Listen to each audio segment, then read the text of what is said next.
कुछ शौहर जो है वो सिर्फ तब ही बीवी के पास आते हैं जब जिस्मानी जरूरत पूरी करनी होती है, आगे पीछे तो मुंह भी नहीं लगाते। ऐसे शौहरों के बारे में आप क्या कहेंगे?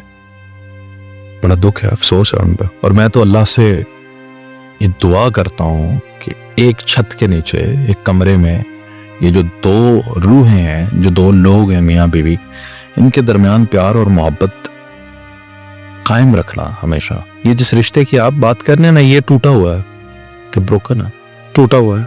हाँ, ये खत्म है, इसके अंदर कुछ भी नहीं है। ये बस हमें घसीट रहे हैं बच्चों की खातिर या किसी की।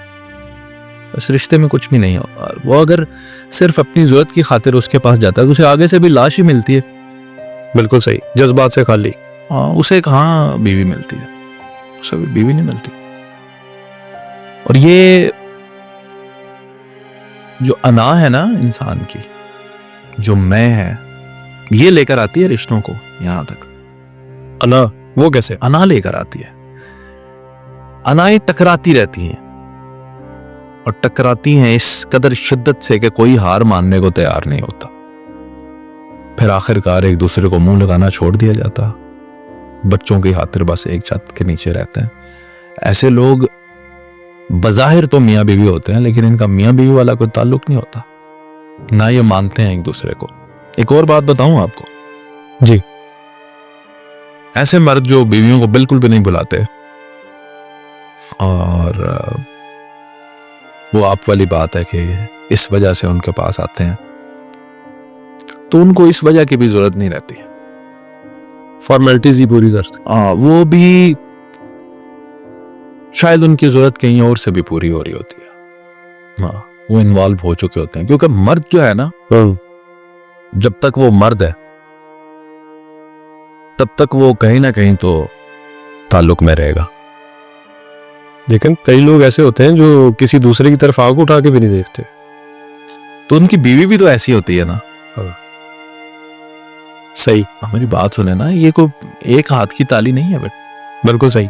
उनकी बीवी भी ऐसी होती है कि वो कहीं और आंख उठा के देखना चाहते ही नहीं। बीवियां ना शादी के बाद उन्हें लगता है कि ए बंदा मुनसी हासिल कर लिया, बस खत्म, एंड ऑफ द वर्ल्ड। सही। अब आपका कंपटीशन और ज्यादा बढ़ गया। और कैसे बढ़ गए? क्योंकि अब जितनी भी उसके बाहर लड़कियां, आपने उनसे बेहतर ही बन के उसको दिखाना है ना। बिल्कुल सही।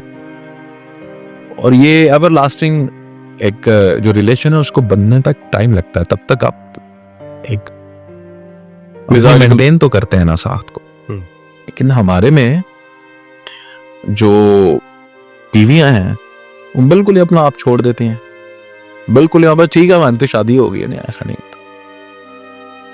और बाज़ औक़ात बच्चों की पैदाइश के बाद हार्मोनल चेंजेस की वजह से वजन का बढ़ जाना, फिर ये उसको कम नहीं करती कि ये तो कुदरती हो गया जी, चेहरा ढलक जाना। हाँ, ये सारी चीज मतलब फोकस नहीं करती अपनी सेहत पे। मैंने एक वीडियो में आपको रिकॉर्ड करवाया पैगाम कि सबसे पहली चीज है आपकी सेहत। बिल्कुल, आप कितने सेहतमंद हैं। तो रिश्ते के मजबूत होने के पीछे, बच्चों को भी देखने के पीछे, औरत को भी अपनी सेहत को मेंटेन करना पड़ता है। और रिलेशन में एक चीज और नोट करें कि आप जब आप झगड़े, लड़ाई करें शुरू के दिनों में, बाद में आपका हो, बच्चों के बाद झगड़ा हो रहा है, जब भी झगड़ा हो रहा है, never shut down the doors. लड़ाई करते रहे लेकिन कन्वर्सेशन ना एंड करें। अच्छा, लड़ते रहे, कितना लड़ लेंगे? लड़ते रहे। और अगर किसी के अंदर हौसला है इस रिश्ते को बचाने का, तो वो ये करे कि माफी मांग ले, चुप कर जाए। और अगर दोनों ने ही चुप नहीं करना, तो कम से कम लड़ते रहें। उठ के जाना नहीं है, दरवाजा बंद नहीं करना, वो बात बीच में रह जाएगी, नाराजगी भी रह जाएगी, छोड़ना नहीं है। सही है, उधर ही बात करते रहे। यानी एक हार मान ले, जब तक एक मान ना ले, वो मान जाएगा। मर्द ही बेचारे मान जाना, ठीक है, और औरतें भी मान जाएं तो कोई मसला। अच्छा फारूक है, रिलेशन की खूबसूरती कायम रहती, बच जाता है रिश्ता टूटने से, बड़ी बेहतरी आती है। लेकिन जब आप बिल्कुल ही रूट ब्लॉक कर देते हैं कहीं, तो व्हाट्सएप पे, मतलब वो बैरून मुल्क बैठे हैं, आप यहाँ ब्लॉक कर देता है। ये ना, कभी भी दरवाजे नहीं बंद करने चाहिए, कन्वर्सेशन जारी रखें।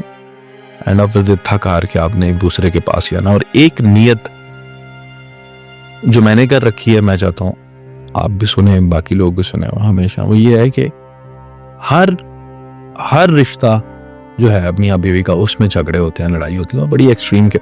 याद रखें जहाँ पे जितनी ज्यादा मोहब्बत होती है उतनी शिद्दत की लड़ाइयाँ होती हैं। सही। लेकिन मैंने अपने आप से एक वादा कर रखा है, जो मर्जी हो जाए, पहले उसको जांचा है, परखा है, देखा है किस काबिल है अपनी बीवी को, और फिर अपने आप से एक वादा किया और उससे भी एक वादा किया, जो मर्जी हो जाए।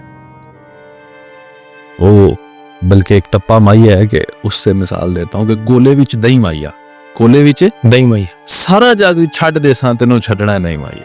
सही है। जो मर्जी हो जाए छड्डना नहीं। आप मेरी हैं, मैं आपका हूं, बात खत्म। लड़ लेंगे फिर सुलह हो जाएगी, मैं गलत मैं भी मान लूंगा, आपको दाम मान गया।